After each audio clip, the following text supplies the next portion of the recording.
दोस्तों आज डे 3 है हमारे टारगेट का और मेरे साथ आप लोग रिवाइज कर रहे हैं आपका जो यूपी पीसीएस प्रीलिम्स एग्जाम है उसके लिए सभी सब्जेक्ट्स जीएस के। और मैंने 2 सब्जेक्ट को ऑलरेडी डिस्कस कर लिया है, ज्योग्राफी और साइंस। और आज रिवीजन का जो डे है वो है पॉलिटी का। पॉलिटी आपको कैसे रिवाइज करना है इसके लिए मैं इंपॉर्टेंट टॉपिक्स बताने वाली हूँ। आपका अगर एग्जाम है तो सबसे पहले इन टॉपिक को कवर कर लीजिए और उसके बाद आपको पीवाईक्यूज सॉल्व कर लेने हैं और आपका पॉलिटी का रिवीजन कंप्लीट हो जाएगा। सबसे पहले अगर भारतीय संविधान की बात करें तो संविधान सभा के बारे में आपको पता होना जरूरी है। कब पहली बैठक हुई, कौन कौन सी बैठक इंपॉर्टेंट है। इसके अलावा इसमें राष्ट्रीय ध्वज, राष्ट्रीय गान या फिर राष्ट्रगीत इनको कब अपनाया गया वो डेट्स भी याद कर लीजिए। और उद्देशिका के बारे में जो डेट दी गई है उनको याद रखना इंपॉर्टेंट है। उद्देशिका की बात की तो अभी हम आगे डिस्कस करेंगे।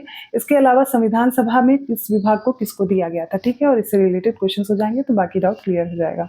अब अगर मैंने उद्देशिका बताया मतलब प्रस्तावना, तो प्रस्तावना कब अपनाई गई, किसने उद्देशिका प्रस्तुत की थी, इसके बारे में फैक्ट पता होना चाहिए। और जो संशोधन हुए हैं, ठीक है, उनसे रिलेटेड जो केस हैं वो भी याद रखना आपको ज़रूरी है।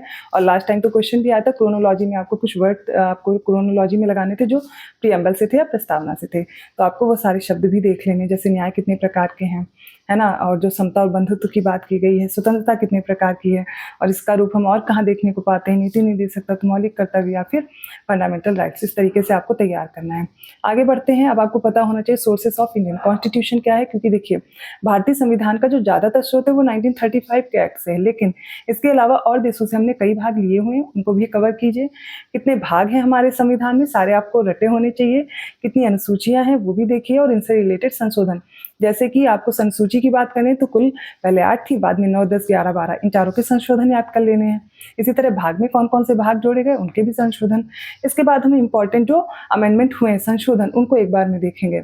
और देखिए आर्टिकल याद करने का तरीका ये है कि आपने जैसे शुरू किया कोई टॉपिक, अब आपको इसमें क्या पढ़ना है, सबसे पहले फंडामेंटल राइट। तो फंडामेंटल राइट्स के आपको सारे आर्टिकल याद होने चाहिए। फंडामेंटल ड्यूटीज़ कितनी है, कौन से अमेंडमेंट से जोड़ा गया, इसको तैयार करेंगे। इसके बाद डीपीएसपीज हैं, तो यहाँ तक के आर्टिकल बिल्कुल भी नहीं भूलने हैं, ठीक है। तो शुरुआत से 1 से लेकर के 50 तक आर्टिकल अगर आप फंडामेंटल राइट्स, डीपीएसपीज ये सब पढ़ रहे हैं तो याद हो जाएंगे। अब आपको प्रेसिडेंट, गवर्नर, इन दोनों टॉपिक को कवर करना है, क्योंकि प्रेसिडेंट को अगर आप पढ़ रहे हैं तो उनसे रिलेटेड कॉन्सेप्ट तो क्लियर ही करेंगे, वो क्वेश्चन से हो भी जाएंगे, लेकिन आपको याद ये रखना है कि इनके आर्टिकल क्रोनोलॉजी में, क्योंकि मैच करने के लिए आते हैं, कौन सा इसमें से गलत है, इस तरीके से पूछा जाता है। गवर्नर और प्रेसिडेंट दोनों का याद कर लीजिएगा, इंपॉर्टेंट है। इसके बाद आपको याद करना है कि इनका जो इलेक्शन होता है इसमें कौन कौन पार्ट लेते हैं, कौन नहीं लेते हैं।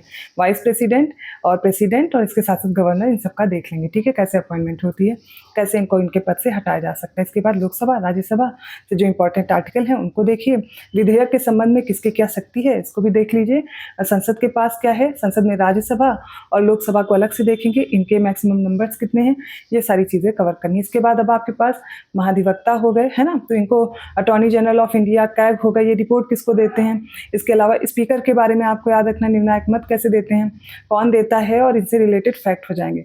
कुछ समितियां भी आपको देखनी होती है, जैसे प्राक्कलन समिति है, लोक लेखा समिति है, इस समय उसके अध्यक्ष कौन है, ये भी इंपॉर्टेंट हो जाता है, क्योंकि करंट अफेयर से रिलेट करते चलिए। तो ये कुछ इंपॉर्टेंट टॉपिक्स मैंने पॉलिटी के बताए हैं, मे भी कुछ टॉपिक छूट भी सकते हैं, इसलिए मैंने आपको बताया है कि 10 ईयर के आपको पीवाईक्यू जरूर सॉल्व कर लेने, वहीं से आपको लगभग प्रश्न देखने को मिलेंगे। लेकिन जो टॉपिक बताया अगर आपने इतना भी कर लिया है तो 70 to 80% आपका कवर हो जाएगा और इसी से आपको प्रश्न आपके एग्जाम में देखने को मिलेंगे।